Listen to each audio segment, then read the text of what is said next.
అనేక సందర్భాల్లో జగన్మోహన్ రెడ్డి గారు పదే పదే ఒకటే పదం వాడుతూ ఉన్నాడు. నా బీసీ అని మాట్లాడుతూ ఉన్నారు. మనం అడగాలి, అసలు నువ్వెవరయ్యా నా బీసీ అనడానికి? బీసీలందరూ కూడా ఉన్నది తెలుగుదేశం జనసేన పార్టీతో అని చెప్పాలి. ఎవరు కూడా బీసీలు ఎవరు కూడా వైసీపీ పార్టీతో కానీ జగన్మోహన్ రెడ్డి గారితో కానీ లేరు. బీసీలు ఉన్నది తెలుగుదేశం పార్టీతో, అదేవిధంగా జనసేన పార్టీతోనే మనందరం పదే పదే చెప్పాలి. నోరు తెరిస్తే నా బీసీ అని చెప్తా ఉన్నావు. ఎక్కడైనా సరే బీసీలకి ఈ 5 సంవత్సరాల కాలంలో ఒక్క కొత్త పథకమైనా సరే జగన్మోహన్ రెడ్డి గారు ప్రవేశపెట్టారా? ఉన్న పథకాలన్నీ కూడా రద్దు చేసినటువంటి దుర్మార్గుడు బీసీల ద్రోహి జగన్మోహన్ రెడ్డి. మనం చెప్పాలి, ఆదరణ పథకం ఎందుకు రద్దు చేశావు? పెళ్లి కానుక పథకం ఎందుకు రద్దు చేశావు? పీజీకి విద్యార్థులకి ఫీజు రీయింబర్స్మెంట్ పథకం ఎందుకు రద్దు చేశావు? సబ్సిడీ రుణాలు ఎందుకు రద్దు చేశావు అని మనందరం కూడా బలంగా ప్రశ్నించాలి.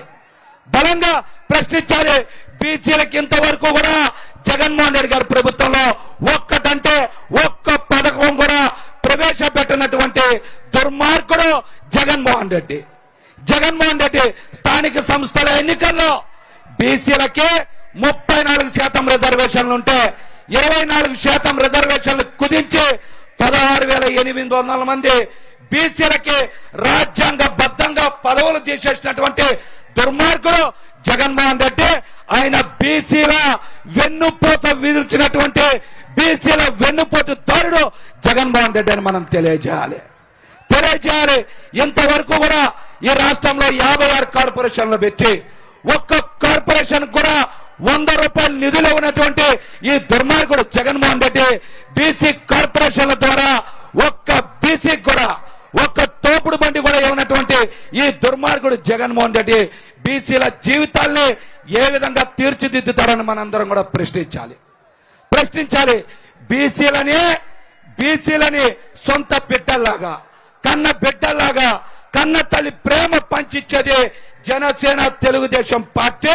బీసీల మీద సవతి తల్లి ప్రేమ చూపించేది జగన్మోహన్ రెడ్డి వైసీపీ అని మనందరం కూడా తెలియజేయాలి. అదేవిధంగా ఈ 5 సంవత్సరాల్లో బీసీ సప్లాన్ నిధుల్ని పక్కదారి పట్టించి ఒక్క బీసీకి కూడా మేలు చేయనటువంటి దుర్మార్గుడు జగన్మోహన్ రెడ్డి. బీసీ సప్లాన్ నిధులన్నీ కూడా పక్కదారి పట్టించి ఒక్క బీసీని కూడా పేద బీసీని లక్షాధికారి చేసినటువంటిది ఎక్కడన్నా ఉందా మనం ప్రశ్నించాలి.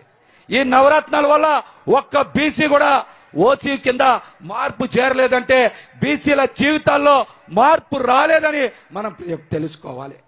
అదేవిధంగా మీ అందరికీ ముఖ్యంగా మరొక విషయం చెప్తా ఉన్నా, రాష్ట్రంలో విదేశీ విద్యా పథకాన్ని జగన్మోహన్ రెడ్డి రద్దు చేయడానికి ప్రధాన కారణం ఏంటంటే ఆయన పిల్లలిద్దరు కూడా విదేశాల్లో చదువుకుంటా ఉన్నారు. ఈ రాష్ట్రంలో బీసీలు ఎవ్వరు కూడా విదేశాలు వెళ్ళి చదువుకోకూడదు, కేవలం ఆయన కూతురులు మాత్రమే విదేశాల్లో చదువుకోవాలనేటువంటి ఒక దుర్మార్గమైన కుట్రతో ఈ రాష్ట్రంలో ఇంతవరకు ఎవరికి కూడా విదేశీ విద్యా పథకం ఇవ్వకపోవడానికి ప్రధాన కారణం అని కూడా ఈ సందర్భంగా తెలియజేస్తా ఉన్నా. అదేవిధంగా పవన్ కళ్యాణ్ గారు కూడా పదే తెలియజేస్తున్నారు, బీసీలు ఆశించే స్థాయి నుంచి శాసించే స్థాయికి రావాలి.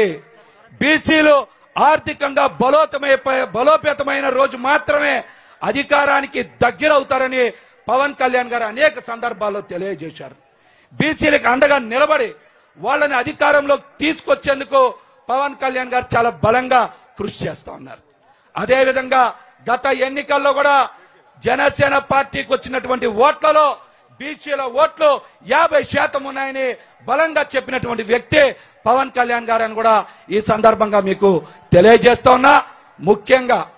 ముఖ్యంగా రాష్ట్ర జనాభాలో 1% కూడా లేనటువంటి మా నగరాల సామాజిక వర్గానికి గత ఎన్నికల్లో అసెంబ్లీ సీట్ ఇవ్వడానికి పొత్తును కూడా పక్కన పెట్టనేటువంటి ఒక అడుగు ముందుకేసి నాలాంటి బీసీకి న్యాయం చేయాలనేటువంటి చూసినటువంటి వ్యక్తి పవన్ కళ్యాణ్ గారు అని కూడా ఈ సందర్భంగా తెలియజేస్తున్నా.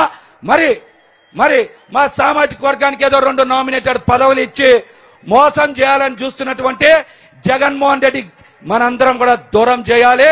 నగరాల సామాజిక వర్గం మొత్తం కూడా ఇట్లాంటి పెద్ద పెద్ద సభల్లో మాట్లాడించి మన ఆత్మ గౌరవాన్ని మన అభివృద్ధిని ముందుకు తీసుకెళ్తున్నటువంటి పవన్ కళ్యాణ్ గారికి చంద్రబాబు నాయుడు గారికి మనందరం అండగా నిలబడాలని కూడా ఈ సందర్భంగా మీ అందరికీ తెలియజేస్తా. మనందరం కూడా ఒక్కటి మాత్రం గుర్తుపెట్టుకోవాలి. బీసీలని మోసం చేస్తున్నటువంటి జగన్మోహన్ రెడ్డిని మోస్తున్నటువంటి ఆర్ కృష్ణయ్య గారు ఒక్క ఎంపీ పదవి కోసం బీసీల అభివృద్ధిని ఆత్మ గౌరవాన్ని జగన్ దగ్గర భజనే చేస్తా. బీసీల భవిష్యత్తుని కాలరాస్తున్న అంశం మీద బీసీలకి క్షమాపణ చెప్పి తీరాలి. ఆర్ కృష్ణయ్య గారు కూడా పదే బీసీ ఉద్యమకారుణ్ణి, నేను బీసీల కోసం పోరాటం చేశా అని చెప్పారు. ఈ రోజున స్థానిక సంస్థల ఎన్నికల్లో బీసీల రిజర్వేషన్ 10% తగ్గిస్తే ఆర్ కృష్ణయ్య గారు జగన్మోహన్ రెడ్డిని ఎందుకు ప్రశ్నించలేదని మనం మాట్లాడాలి. ఒక్క వ్యక్తి కోసం రాష్ట్రంలో బీసీలందరూ కూడా జగన్కి భజన చేయడం కుదరదు. దాని మీద మనం బలంగా స్పందించాలి. రాష్ట్రంలో ఉన్న బీసీలందరూ కూడా పవన్ కళ్యాణ్ గారికి చంద్రబాబు నాయుడు గారికి మద్దతు ఇవ్వాలి. రాబోయే ఎన్నికల్లో బీసీల అభివృద్ధి కావాలన్నా, బీసీల ఆత్మగౌరవం పెరగాలన్నా మనందరం కూడా జనసేన టీడీపీ పార్టీకి అండగా నిలబడాలి. పవన్ కళ్యాణ్ గారికి చంద్రబాబు నాయుడు గారికి అండగా నిలబడాలని మీ అందరికీ విజ్ఞప్తి చేస్తా. ఈ అవకాశం నాకు కల్పించిన పెద్దలందరికీ ధన్యవాదాలు తెలియజేస్తాను. Thank you. మహేష్ గారికి ధన్యవాదాలు. ఇప్పుడు పెద్దలు